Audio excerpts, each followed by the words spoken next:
Und wir schauen uns jetzt die Vereidigung von Donald Trump an.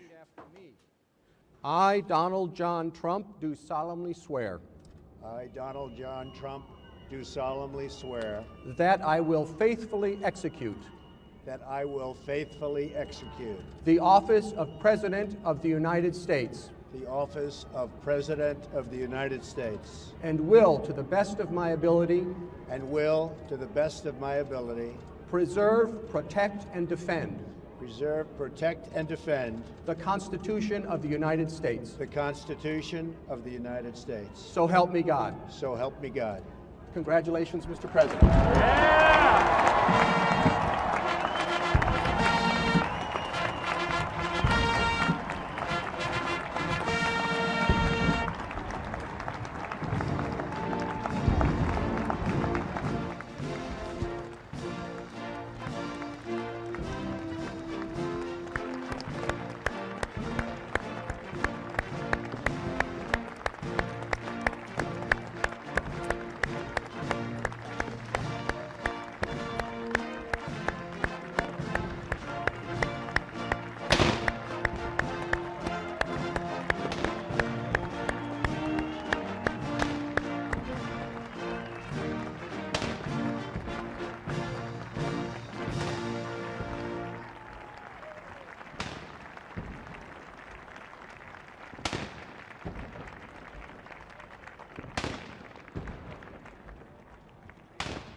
What a great honor to be able to introduce for the first time ever anywhere the 45th President of the United States of America, Donald J. Trump.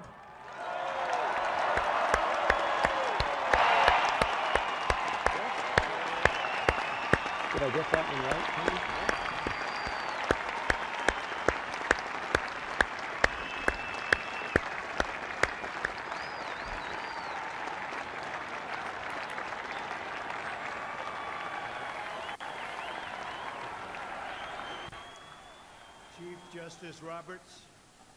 Richter Roberts, Präsident Carter, Präsident Clinton, Präsident Bush, Präsident Obama, liebe Mitbürger und ihr Menschen auf der ganzen Welt, ich danke euch. Wir, die Bürger Amerikas, sind vereint in einer großen nationalen Kraftanstrengung, um unser Land wieder neu aufzubauen und sein Versprechen für alle Bürger wiederherzustellen. Zusammen werden wir den Kurs Amerikas und der Welt auf viele, viele Jahre, die nun kommen werden, bestimmen. Wir werden auf Herausforderungen stoßen und mit Schwierigkeiten zu kämpfen haben. Aber wir werden unsere Sache durchziehen. Alle 4 Jahre kommen wir auf diesen Treppenstufen zusammen, um den friedvollen und geordneten Übergang der Macht zu begehen. Wir sind Präsident Obama und der First Lady Michelle Obama dankbar für ihre großzügige Hilfe in dieser Zeit des Übergangs. Sie waren großartig. Wir danken euch beiden.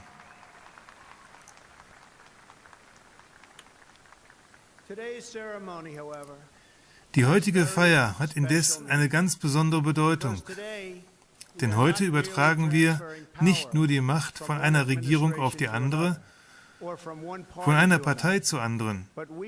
Vielmehr nehmen wir Washington D.C. die Macht und wir geben sie euch zurück, dem amerikanischen Volk.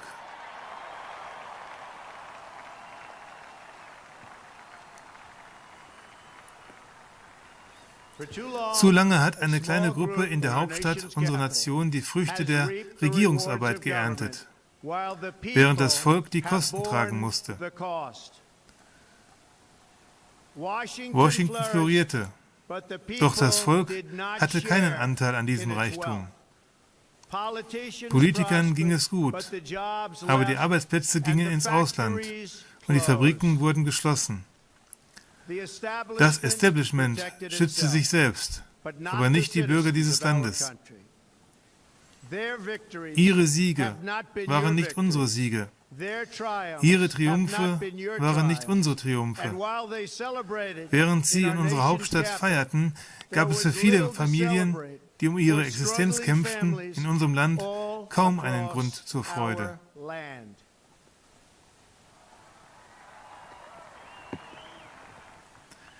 Das alles ändert sich jetzt, mit diesem Moment, in dem ich hier stehe. Denn dieser Moment ist euer Moment. Er gehört euch.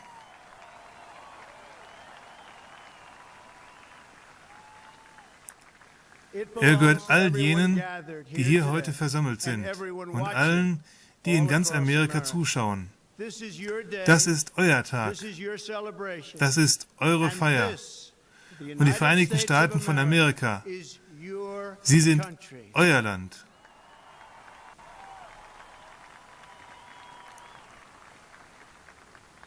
Nicht wirklich wichtig ist, welche Partei an der Regierung ist, sondern die Frage, ob unsere Regierung vom Volk kontrolliert wird. Der 20. Januar 2017 wird in Erinnerung bleiben als der Tag, an dem das Volk wieder zum Souverän dieser Nation wurde.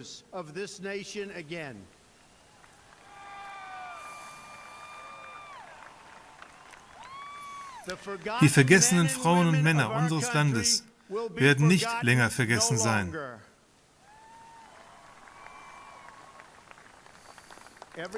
Alle hören euch jetzt zu. Millionen von euch sind gekommen, um Teil einer historischen Bewegung zu werden. Einer Bewegung, wie sie die Welt noch nie gesehen hat.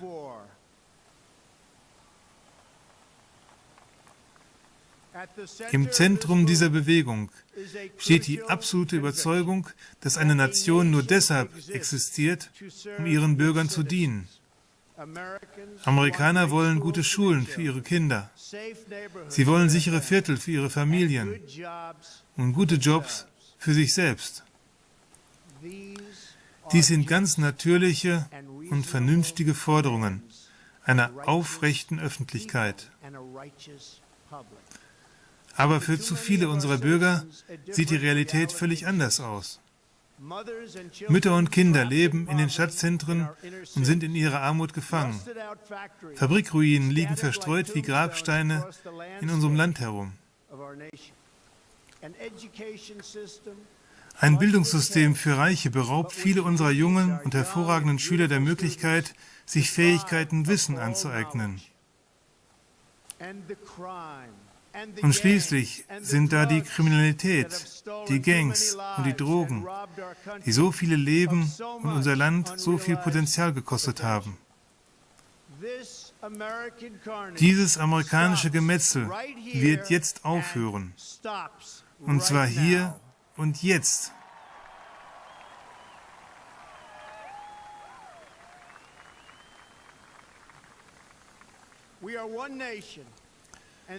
Wir sind ein Volk und ihr Schmerz ist unser Schmerz. Ihre Träume sind unsere Träume und ihr Erfolg wird der unsere sein. Wir teilen ein Herz, eine Heimat und ein glorreiches Ziel.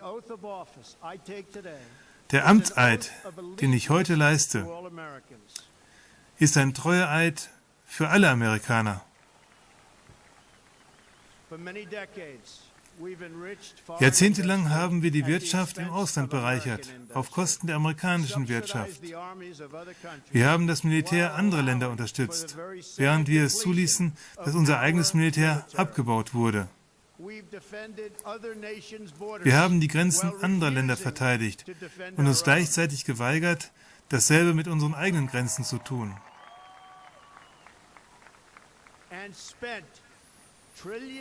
Und wir haben Billionen in Übersee ausgegeben, während die Infrastruktur Amerikas verfiel und verrottete.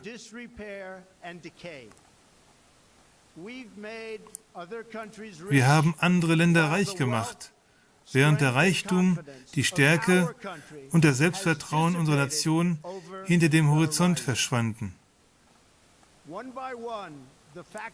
Eine Fabrik nach der anderen schloss oder zog ins Ausland um, ohne einen Gedanken an die Millionen amerikanischer Arbeiter, die zurückgelassen wurden. Unserem Mittelstand wurde der Wohlstand entrissen und über die ganze Welt verteilt.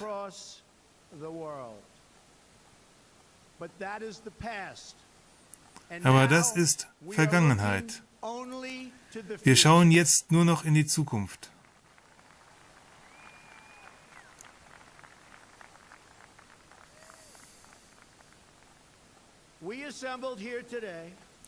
Wir alle erlassen heute ein Gebot, das in jeder Stadt, in jeder fremden Hauptstadt und in jedem Regierungssitz gehört werden soll.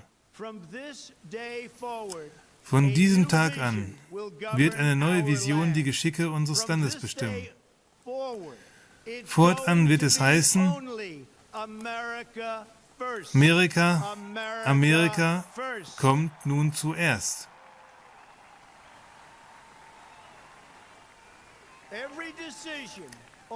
Jede Entscheidung über Handel, Steuern, Zuwanderung oder Außenpolitik wird danach getroffen werden, ob sie amerikanischen Arbeitern oder amerikanischen Familien nutzt.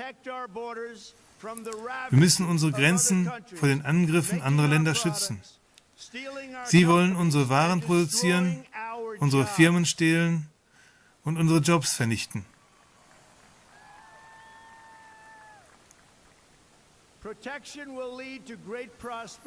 Diese Grenzen zu schützen, wird uns Wohlstand und Stärke bringen. Mit jedem Atemzug werde ich für euch kämpfen und ich werde euch niemals enttäuschen.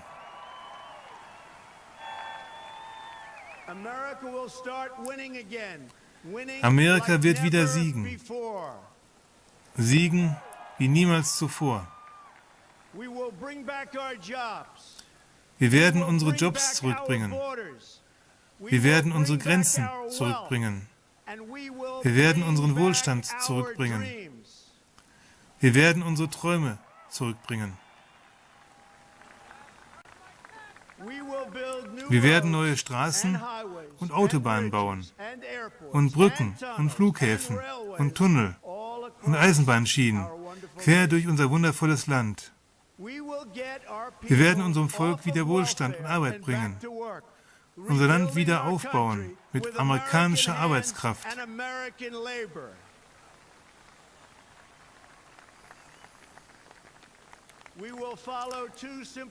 Wir werden dabei zwei einfache Regeln befolgen.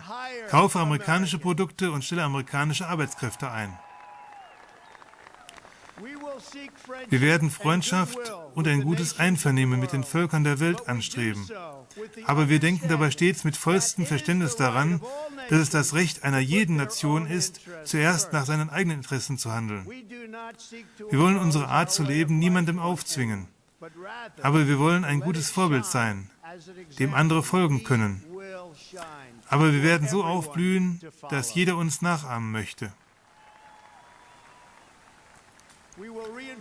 Wir werden alte Bündnisse stärken und neue formen. Wir wollen die zivilisierte Welt im Kampf gegen den radikalen islamischen Terror einen, den wir vom Antlitz der Erde tilgen werden.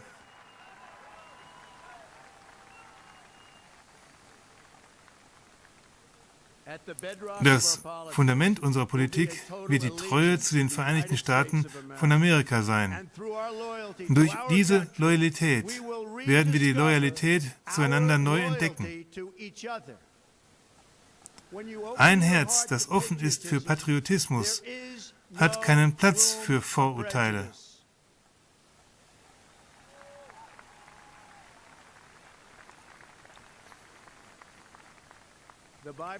Die Bibel sagt uns, wie fein und lieblich ist es, wenn das Volk Gottes in Eintracht lebt.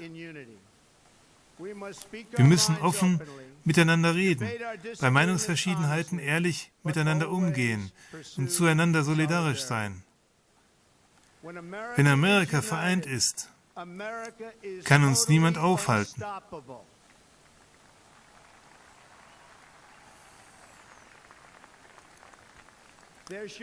Angst muss niemand haben.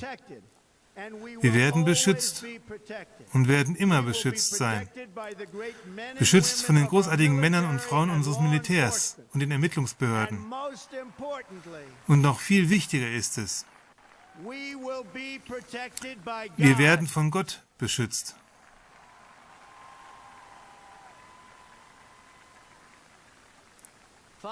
Und letztendlich, wir müssen groß denken und noch größer träumen. In Amerika glauben wir, dass eine Nation nur so lange lebendig ist, wie sie Ziele hat. Wir akzeptieren keine Politiker mehr, die nur reden und nicht handeln, die ständig klagen, aber nie etwas gegen Missstände tun.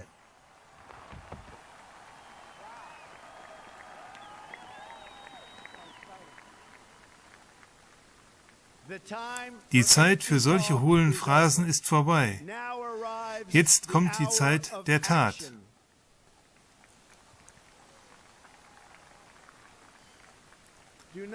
Lasst euch von keinem sagen, dass etwas unmöglich ist. Keine Herausforderung ist für das Herz und den Kampfgeist Amerikas zu groß.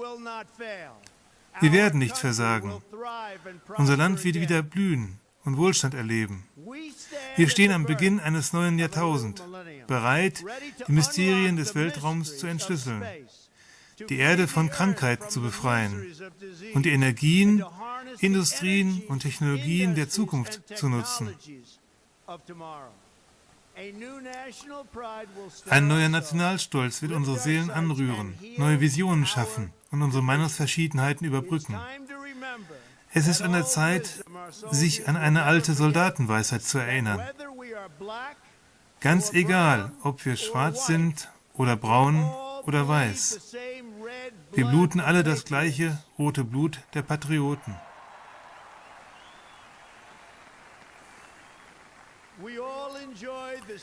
Wir genießen die gleichen glorreichen Freiheiten und wir alle grüßen die gleiche großartige amerikanische Flagge.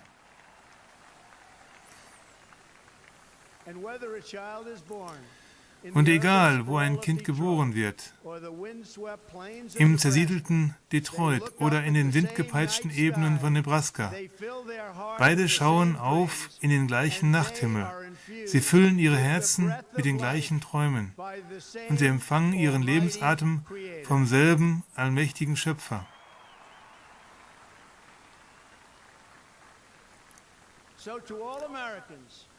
Amerikaner in Städten nah und fern, klein und groß, von Berg zu Berg, von Ozean zu Ozean, hört diese Worte.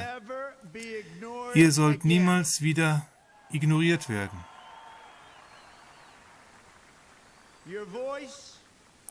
Eure Stimmen, eure Hoffnungen, eure Träume machen Amerikas Schicksal aus. Euer Mut, eure Güte und eure Liebe mögen uns für immer auf diesem Weg leiten. We will make America strong again. We will make America wealthy again. We will make America proud again. We will make America safe again. And yes, together, we will make America great again. Thank you, God bless you, and God bless America. Thank you.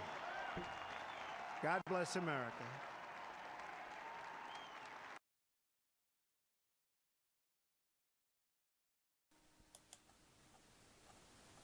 Putin hat gesagt, Trump ist ein Genie, er wird der nächste Anführer.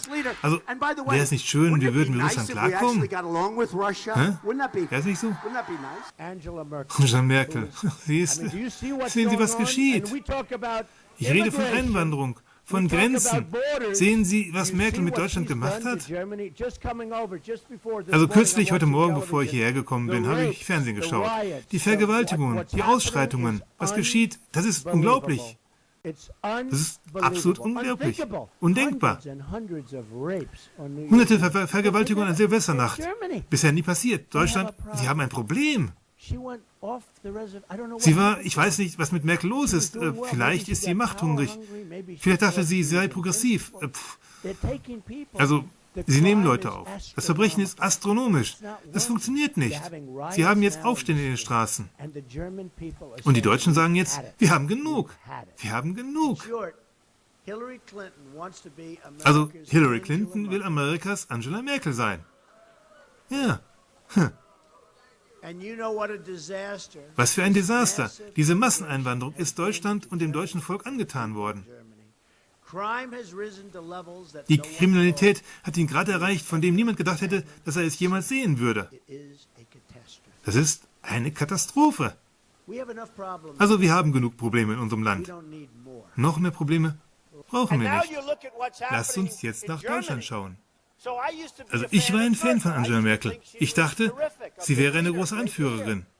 Aber was sie Deutschland angetan hat, das ist ein Missstand. Das ist schändlich. Eine totale Sauerei.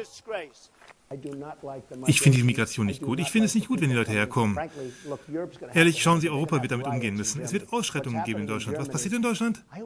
Mir wurde gesagt, Merkel ist eine großartige Kanzlerin. Aber was sie in Deutschland gemacht hat, ist wahnsinnig. Es ist irre. Sie haben dort Überfälle jeglicher Art, alle möglichen. Irre, weil sie die Flüchtlinge hereingelassen hat. Die riesige Anzahl, die sie hereingelassen hat. Ich beobachte diese Migrationssache. Und ich sehe diese Leute. Hey, das sind Männer. Fast alles sind Männer. Und das sind kräftige Männer. Das sind starke, junge Männer. Sehen aus wie ganz hervorragende Soldaten. Okay, das werden sie wohl nicht sein, aber wo sind die Frauen? Du siehst einige Frauen und einige Kinder, aber zumeist sehe ich nur diese kräftigen Männer. Ich sehe da zwei Dinge. Erstens, warum kämpfen sie sich für ihr Land? Und zweitens, ich möchte nicht, dass diese Leute hierher kommen. Und auch vom Humanitären her betrachtet. Sie erinnern sich, Sie haben mir vor langer Zeit erstmals diese Frage gestellt. Also wenn Sie von 3000 Leuten reden würden, würde ich widerwillig sagen, okay, von mir aus. Also diese Leute in die USA lassen. Ja, ein paar. Wie Sie denn sagen, 10.000, ich wäre nicht begeistert, aber okay, aber 200.000 Leute, das könnte das größte trojanische Pferd der Geschichte sein. Das könnte das trojanische Pferd wie eine Kleinigkeit aussehen lassen. Wenn sich herausstellt, dass sich unter diesen Leuten eine Menge IS-Kämpfer befinden. Alle Syrer, die im Rahmen dieser Massenflucht hierher kommen, lasse ich wissen.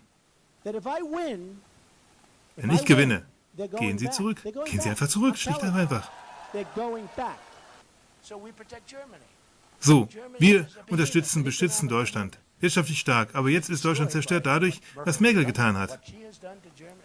Ich habe Freunde aus Deutschland. Sie verlassen Deutschland. Sie verlassen Deutschland.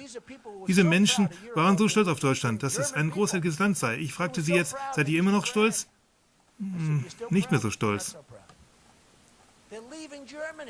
Sie verlassen Deutschland. Sie wandern in andere Länder aus. Was Merkel getan hat, ich weiß nicht, was ihr zugestoßen ist. Ich dachte, sie sei eine klasse Anführerin.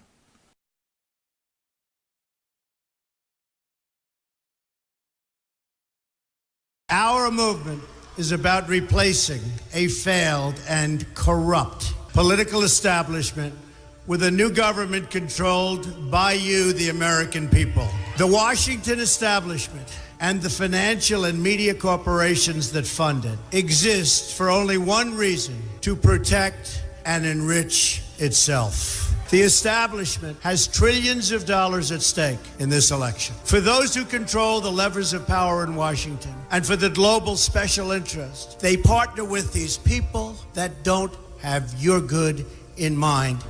Our campaign represents a true existential threat like they haven't seen before. This is not simply another four-year election. This is a crossroads in the history of our civilization that will determine whether or not we, the people, reclaim control over our government. The political establishment that is trying to stop us is the same group responsible for our disastrous trade deals, massive illegal immigration, and economic and foreign policies that have bled our country dry.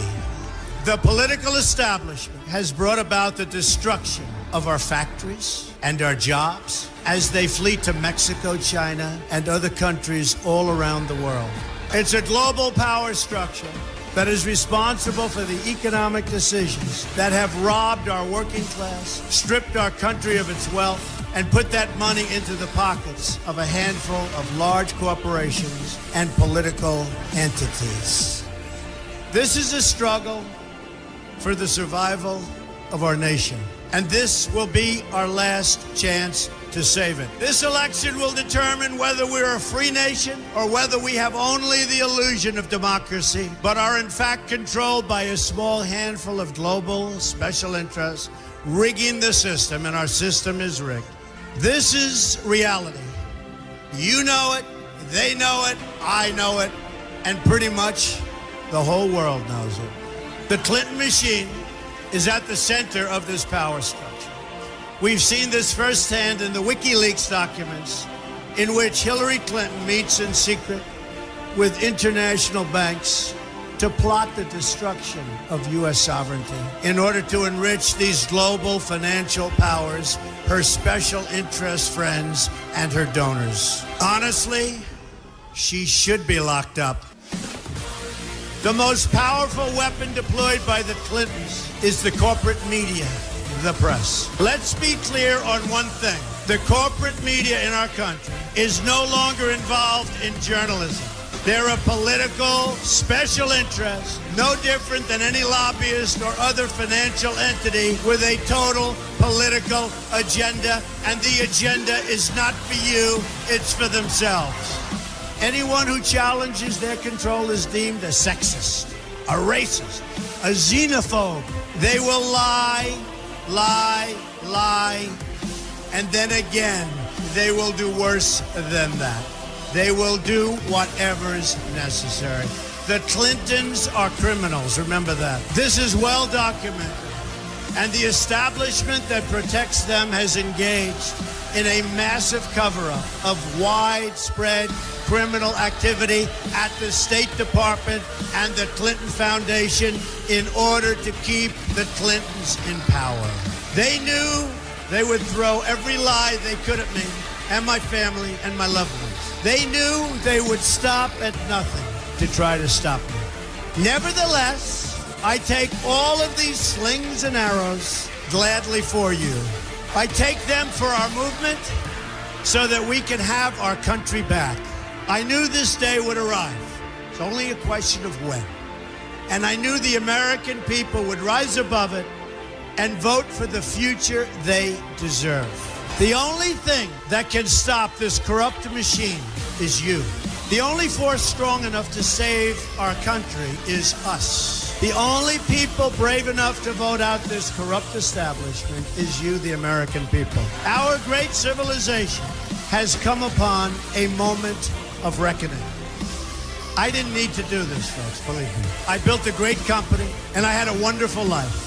I could have enjoyed the fruits and benefit of years of successful business deals and businesses for myself and my family, instead of going through this absolute horror show of lies, deceptions, malicious attacks. Who would have thought? I'm doing it because this country has given me so much, and I feel so strongly that it's my turn to give back to the country that I love. I'm doing this for the people and for the movement, and we will take back this country for you, and we will make America great again.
What a great honor to be able to introduce for the first time ever anywhere the 45th President of the United States of America, Donald J. Trump.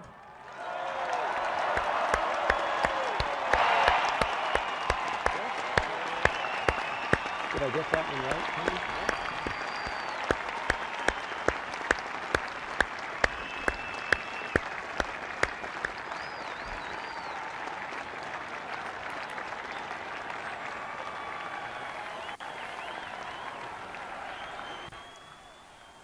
Justice Roberts, Richter Roberts, President Clinton, Präsident Carter, President Bush, Präsident Clinton, President Obama, Präsident Bush, fellow Americans, Präsident Obama, people of the liebe world, Mitbürger und thank ihr you. Menschen auf der ganzen Welt. Ich danke euch. We, the citizens of America, Wir, die Bürger Amerikas, sind vereint in einer großen nationalen Kraftanstrengung, um unser Land wieder neu aufzubauen und sein Versprechen für alle Bürger wiederherzustellen. Protect and defend preserve, protect, and defend the Constitution of the United States. the Constitution of the United States. So help me God. So help me God. Congratulations, Mr. President.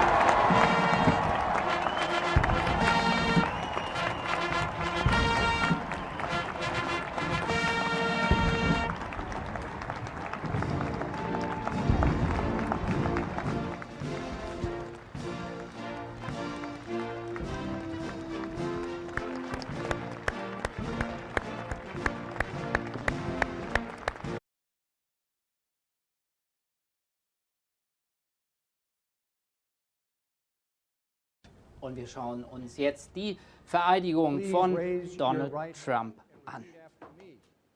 I, Donald John Trump, do solemnly swear I, Donald John Trump, do solemnly swear that I will faithfully execute that I will faithfully execute the office of President of the United States the office of President of the United States and will, to the best of my ability, and will, to the best of my ability, preserve